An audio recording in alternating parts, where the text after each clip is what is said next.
Jeff Passan covers baseball for ESPN. He joins us on the program as we've been talking about spin rate and doctoring the baseball. What's illegal? What's cheating? You got players calling out players. Pete Alonso of the Mets says there's a conspiracy theory to keep down salaries in certain years. Oh, Jeff, let's sort through this. When did this become a story? A decade ago.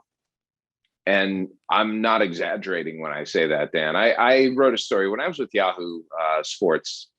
I think it was 8 years ago now. I wrote a story about how pitchers are starting to use sunscreen and rosin in order to get a little bit of a sticky feel on their hands. And I don't know if you remember this, but Clay Buchholz was pitching at Rogers Center indoors and had sunscreen on his arm. That's when you knew there was an issue here.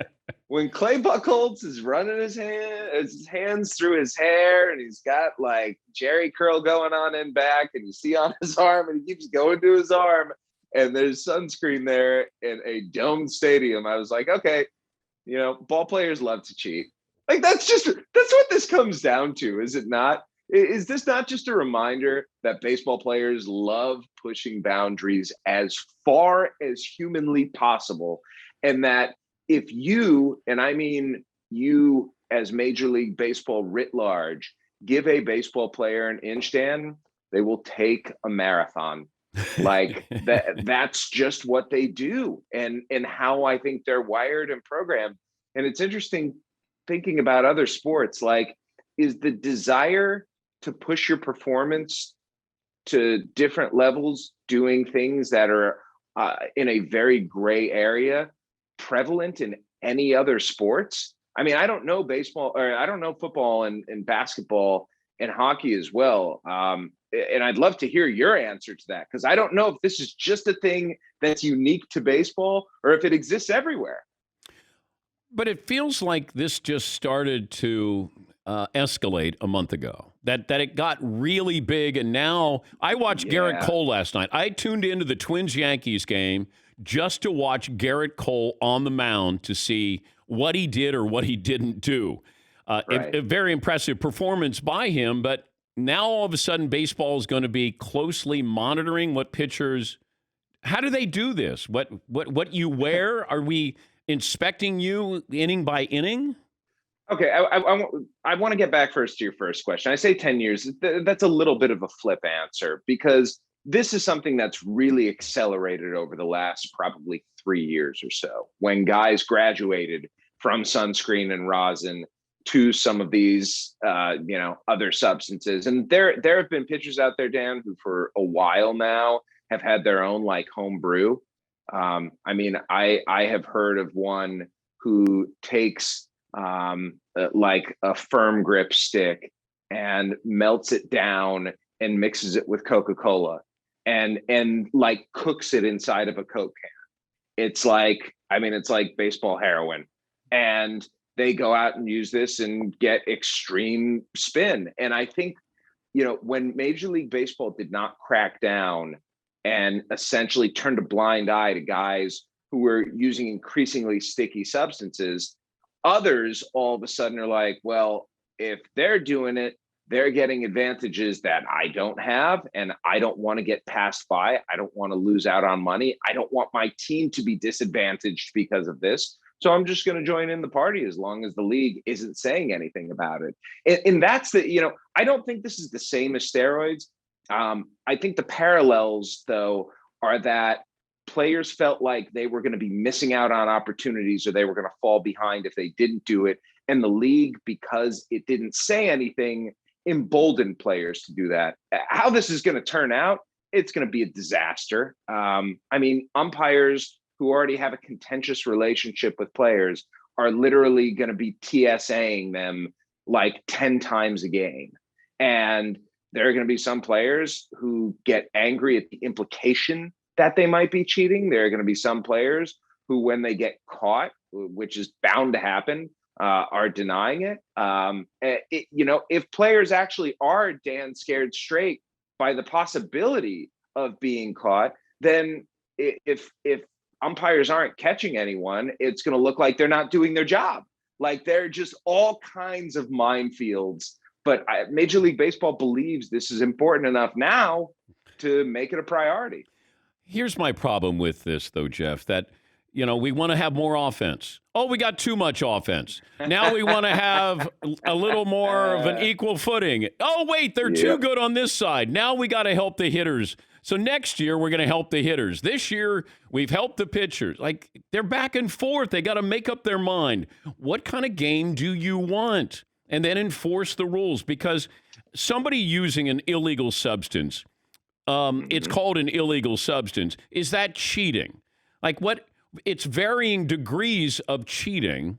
And then, like, how much is too much? How much is just enough that we're going to allow you with the unwritten rules of baseball? Yeah. I look at it this way.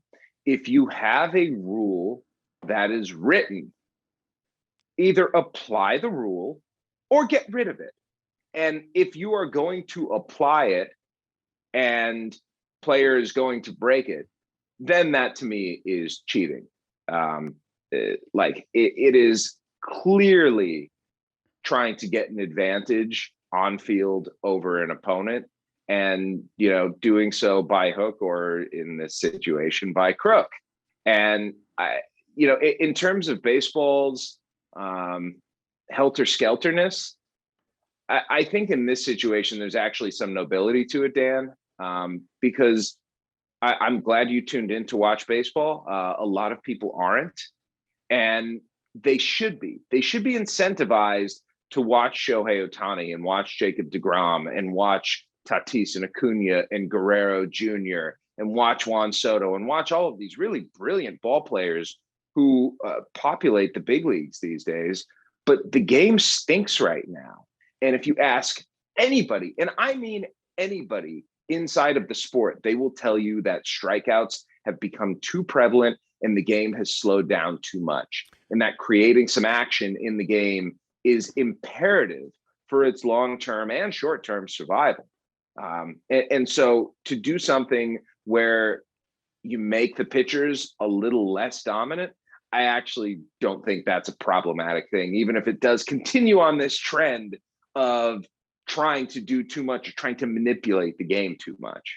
I'm watching the Yankees-Twins game, and they were showing batting averages, and I thought they were telling you how much a player weighed. I thought it was like, oh, he weighs 188. Oh, he's 176. Oh, there's somebody who weighs 235. And then I realized, Ding! Oh my God, these are batting averages. Yeah. And you're going, okay, so there is something to this. We had Fernando Tatis Jr. on yesterday, and he said, I'm seeing pitches I've never seen before. Now, granted, he's a young player, but he's saying, I'm at the plate, and I'm seeing things that I've never seen before. That, to me, sounds a little more alarming than just, hey, I need a little grip on the ball so my slider doesn't get away from me. Right. And these two things are interrelated, because for a long time, I think the reason that it's coming to a head now is the fact that the sport is hitting 237. And hitters are like, okay, enough. Like, for years, pitchers have told us that they need some tack on the ball in order not to let it fly, in order to keep things safe. And I do believe, Dan, there's some validity to that, because what teams are asking pitchers to do now, and what pitchers feel like they have to do, is go max effort. And when you go max effort and you're throwing stuff with the arms that guys have now at 97 to 100, or you're trying to rip off a slider. Jacob deGrom, who, by the way, I don't think uses anything, but Jacob deGrom throws a slider 93. His slider is 93 miles per hour. It's silly stuff that we're seeing across the game, but it transitioned from, we need a little bit of grip, to, oh my God, this grip works really well. I think I'm going to go and try and use some industrial adhesive that strongmen are using to lift Atlas stones. Like, that's where we are right now, where they've gone and just taken something that made sense and just taken it too far. As a former pitcher told me last night, he said, they're throwing frickin' Frisbees. It's like wiffle ball. And he Yeah. said, we're not supposed to be able to do that with the baseball normally, naturally. You know what, though? Here's the thing. I don't want to just blame this, Dan, on foreign substances. I think you're still going to see, and here's the path I think it's going to take. I think a lot of guys have been scared straight already and are going to stop. I think there are going to be a few who continue using, just the way there are some who continue using steroids, even when there are penalties in place these days. You're still going to see nasty pitches, though, because it's not just the tacky stuff that's doing it. The technology, more than the sticky stuff, I think has led to this point. And by the technology, I mean guys go into labs, like literal pitch creation labs right now, where they look at slow motion video of what they're doing, where they're releasing the ball, what the spin is coming off. They put pressures on different fingers and try to figure out, okay, how do I create this optimal pitch that moves to get strikeouts? That's where most of it is happening right now. The sticky stuff just exacerbates it. It's always great to talk to you. See, there's a benefit from this because it gave us an opportunity to talk to you again, Jeff. So I think it's a win-win for all of us here. Thank you, baseball, for cheating. I truly appreciate it. That's Jeff Passan. He's the baseball insider for the mothership.